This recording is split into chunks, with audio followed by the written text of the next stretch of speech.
Guys, before the video starts, I'm doing a winter appeal for Syria, Afghanistan, and Ethiopia, brothers and sisters, inshallah. People are literally freezing. We would never live in those conditions. Help me reach my target to give them some warmth. I've done the 7-day free trial of the Quran app, and it exceeded all my expectations. Brothers and sisters, you can build a habit with the Quran by 7-day free trial, brothers and sisters. No credit card details required at all. And you decide for yourself, is it overrated or is it underrated? Download it and see what time it is.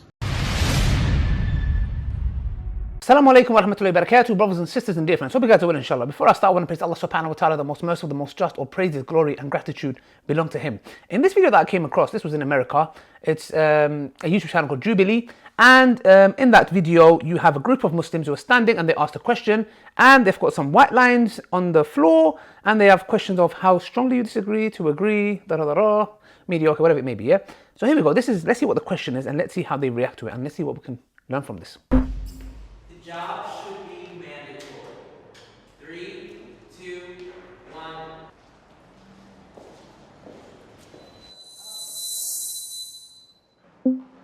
1. Okay, so we can see on the floor, strongly disagree, disagree, somewhat agree, and strongly agree. So if you notice, I'm sure if you got noticed, none of them is on the side of agree or strongly agree. Most of them are a bit more on this side, you know. You've got one sister who strongly disagrees, you've got another sister who disagrees, you've got one brother somewhat disagrees, no one's really in the middle, but alhamdulillah, at least we've got 3 that's on the somewhat agree side, which is understandable. But let's delve into this a bit more. Strong feelings. I just feel like it's okay, so one just changed the whole mind. Okay, a woman's right to cover if she wants to, and to tell a woman what to do with her body is totally against our Islamic principles. So, hold on a second. Let's pause this for a second. To tell a woman to cover her body is against Islamic principles. No, it's not. This is an absolute lie.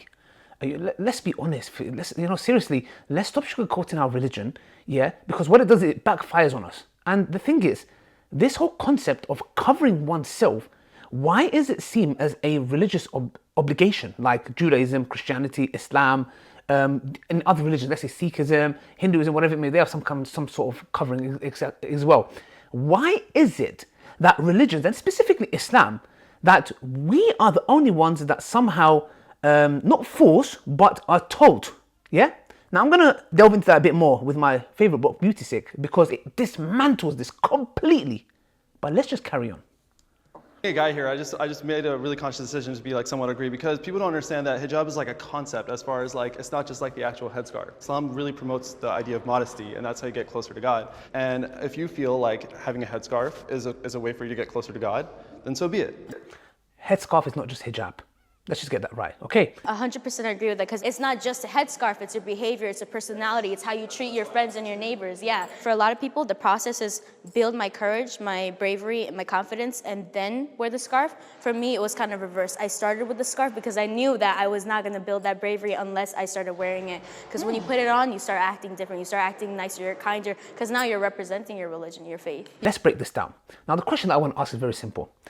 Does somebody willingly starve themselves?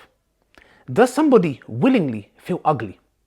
Does somebody feel willingly so ugly that she believes that she is worthless and she willingly has sex with men? Yes, intimacy, sexual intercourse with men. Does someone willingly cut an apple into 8 slices and have it every 2 hours or an hour so they don't feel hungry, so they can have the ideal body? Does somebody wake up willingly and spend 2 hours putting on makeup? Does somebody willingly don't want to go out because they feel ugly? Does someone willingly spend thousands of pounds on their looks? Does someone willingly go and literally amputate in a sense, get their nose smashed because they want to have the perfect nose, or get their lips done, or get their buttocks done, and some people actually die in the process? They actually die in the process. I want to ask a simple question. Do these individuals, these girls, which is a pandemic, in the book that I read, the author says, it's a pandemic. How millions of girls around the world, maybe in the billions, feel insecure, feel ugly, feel so unattractive that one of the author says in a book that a girl she was interviewed said, I felt so ugly, that I felt so worthless, that I thought no man wants to be with me, so I would go and sleep around. And she says that if I had time, if I could turn back time, that she would have never done that. This, for some reason, is not forced. So let me get this right.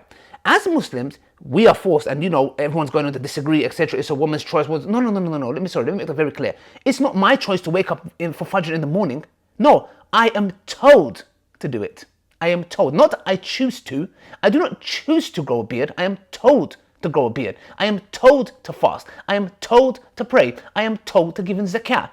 I am told to be good, and I'm told to stay away from major sins. Let's get away from this liberalist notion that, no, we have the choice. No, you don't have the choice. I don't have the choice. It's not just you. And neither do these girls who do not wear the hijab, who, the Western woman, who do not have the choice either. So where do we both meet? Because we both don't have choices. The point is the following, and I will wrap up with this. And I dare anyone to come and debate me on this topic very clearly.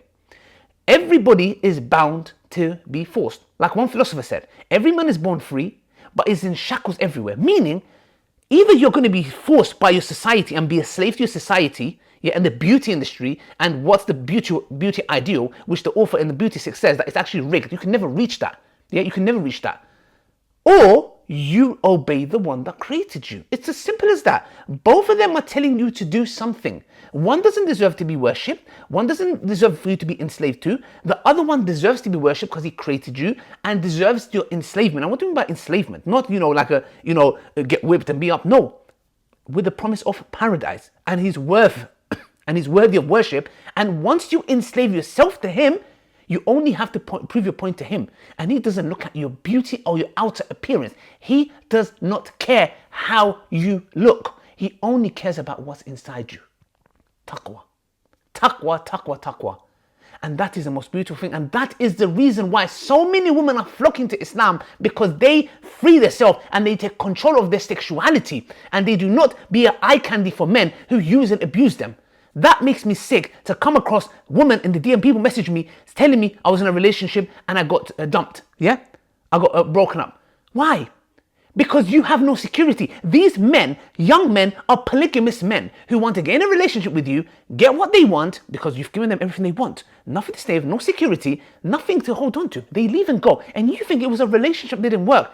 No, this was a man who was practicing polygamy, because men are polygamous by nature, practicing polygamy. You happen to be one of those girls. He got what he was, and now he's moving on to another mate because he's polygamous, and he's going to do the same with the next girl, and the next girl, and the next girl, until he decides to settle down.